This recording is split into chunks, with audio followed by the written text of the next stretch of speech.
Hey, Kevin here with Notes on Iowa, and today we're talking about the last day of part one on my journey to walk across Iowa in the summer of 2021 in the footsteps of the 1835 Iowa Dragoons expedition.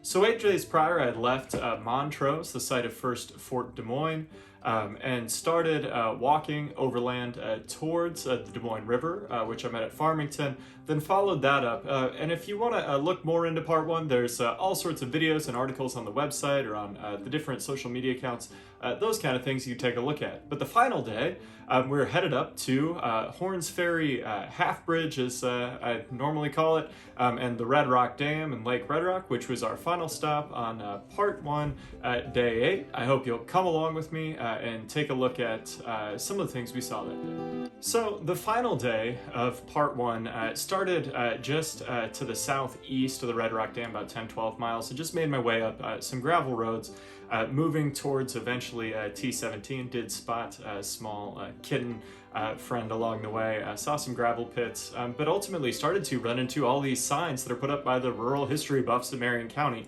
They do a great job. The first one I saw was for Elevator Road, which runs north into Pella.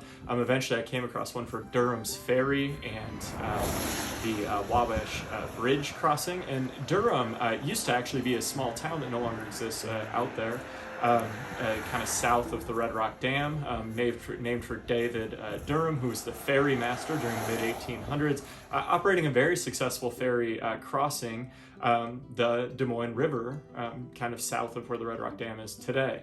The ferry's no longer there, if you go there, you can allegedly see a steamboat that was wrecked if the water's low and if it peeks out of the top. But I turned on 216th place, heading towards the next couple of signs. I saw one for Amsterdam, which was Dominique Schulte, who founded Pella, his dream of a commercial center along the Des Moines, but flooding was too much there. And then Lake Prairie, which is a large body of water that's been tiled out completely today. As we think about kind of some of these types of locations, and we know that Iowa's agricultural present has meant large-scale environmental change over the past. But eventually I made it to the Howell Station Campground, arriving at the Horns Ferry Half Bridge, as I normally call it. And Horns Ferry is a significant place. It was another important ferry crossing in Marion County during the mid-1800s, hosted ferry traffic up until the railroad bridge and transport bridge was built, during the 1880s, and that actually functioned for about 100 years until 1982, when the bridge was closed to traffic. Probably a good about a decade later, the bridge actually collapsed. But when I made it to the end of what's left of the bridge, I spotted a plaque for Chuck and Bernice Vanderploeg, two great people that I knew growing up that really cared about their local community. And that was just a nice moment to reflect on my own past and how the journey had gone so far. A lot of great signage at the Horns Ferry Bridge, including information about its time as a ferry, as well as the collapse of the bridge that took place in 1992. There's also some markers on local wildlife. The bridge is an important place. People in local communities have known about the bridge for a long time. I know when I was in high school, we spent a lot of time there. A good friend and I used to go under the bridge. There's 9 panels between the trusses. We'd throw rocks and play tic-tac-toe with the bridge. But the bridge did collapse. The sound allegedly rang through the area, awakening people when it collapsed during 1992. And since then, we have a couple of trusses left on either side. And you can go out there. It's a great vantage point if you go during the winter to see bald eagles fishing on the Des Moines River under the Red Rock Dam. The dam itself kind of dominates the kind of scene there, and if you look at it, it's a giant earthen dam built by the Army Corps of Engineers during the 1960s to help control flooding on the river. And the dam was retrofitted for hydroelectricity in 2014, so is now providing electrical power to many homes in the area. About 16,000, I believe, is when it's at full capacity. But the dam also holds back a massive reservoir. And within the reservoir, all sorts of historical Landmarks and towns are underwater, one being the Peace Tree, which is a 450 to 500-year-old sycamore tree that helped, from the earliest recorded history, people understand where they were. It was visible for a long ways.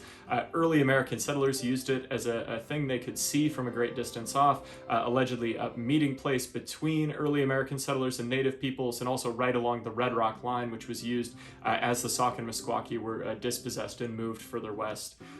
Also the town of Red Rock under the lake, along with 4 or 5 other small communities. Red Rock today, you can see the church bell from the town at the visitor center just south of the dam, and then you can see some of the remnants of that community in pictures and some of those other kind of things.